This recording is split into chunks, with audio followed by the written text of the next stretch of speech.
পাইছো তাই না? আর 20 তারিখের ভিতরে ওই মনে হয় সব এসে যাবে, আমরা তোমাদের কাছে পৌঁছাই দেব।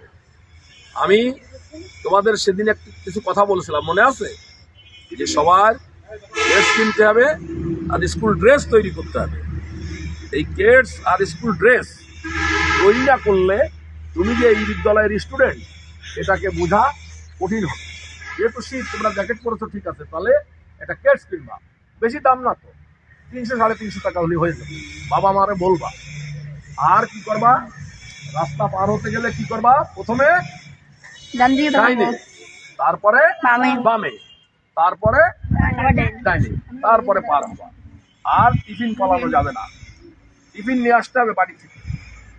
তোমরা লেখাপড়া শিখে মানুষ হতে চাও না? তোমার বাবা মার মুখ উজ্জ্বল করতে চাও না? তাহলে প্রতিটা ক্লাস তোমাদের টিচার কি পড়াচ্ছে এটা মনোযোগ সহকারে শুনতে হবে।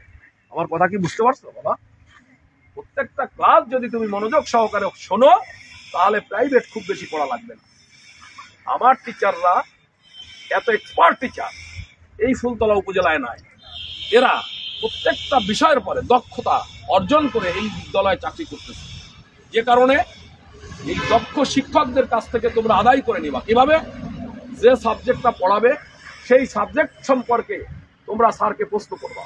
স্যার, ধরো ম্যাথ করতেছো, অঙ্ক, এইটা এখান থেকে এই না হয়ে এই কেন হলো? আমার কথা বোঝা গেছে? মনে করো ইংরেজি তোমাকে ব্যাকরণ গ্রামার শেখাচ্ছে, বিভিন্ন কোশ্চেন করে স্যারের কাছ থেকে যদি ক্লাসে তোমরা বুঝে নিতে পারো তাহলে প্রাইভেটের সংখ্যা কম পড়লেও হবে।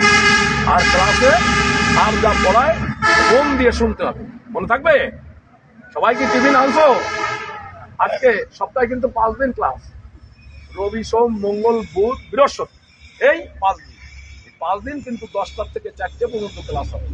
হয়তো আজকে তোমাদের একটু আগে ছুটি হতে পারে, একটা প্রোগ্রাম আছে আমার স্কুলে, যদি হয় আমি ক্লাসে জানাই। ঠিক আছে? সবাই ভালো থাকো, সুস্থ থাকো এবং সুন্দরভাবে আল্লাহ যে ধর্মের লোক সেই ধর্মের ইবাদত করবা। তুমি যদি মুসলমান হও আল্লাহর কাছে নামাজ পড়ে ইবাদত করবা। কারণ আমরা এই পৃথিবীতে আসছি, যে কোনো মুহূর্তে চলে যেতে পারি না? আমাদের মরে যাওয়ার কোনো গ্যারান্টি আছে? আমি তোমাদের সামনে এখন কথা বলতেছি, একটু পরে আমি নেই। এটাই পৃথিবী, এটাই মেনে নিতে হবে। আর মৃত্যুর স্বাদ যে জীবন, এমন কোনো জীব নাই যে মৃত্যুর স্বাদ আস্বাদন করবে না। অর্থাৎ এই মৃত্যুর স্বাদ আমাদের সবাইকে নিতে হবে।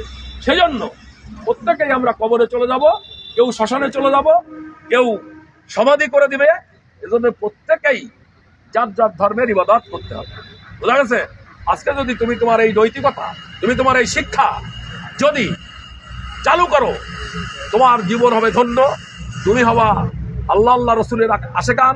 তুমি হবে হয়তো সেই আমাদের কি বলে হিন্দু ধর্মের এটা কি বলে না, এই তোমাদের দেবতা মানে শ্রীকৃষ্ণের আশীর্বাদ পুষ্ট এই ধরনের হয়ে তোমরা এই পৃথিবী থেকে একদিন বিদায় নিতে হবে। তোমরা তো কেবল জন্ম হয়েছে, তোমাদের এখন শিকার সময়, এই সময়টাকে অবহেলা করা যাবে না।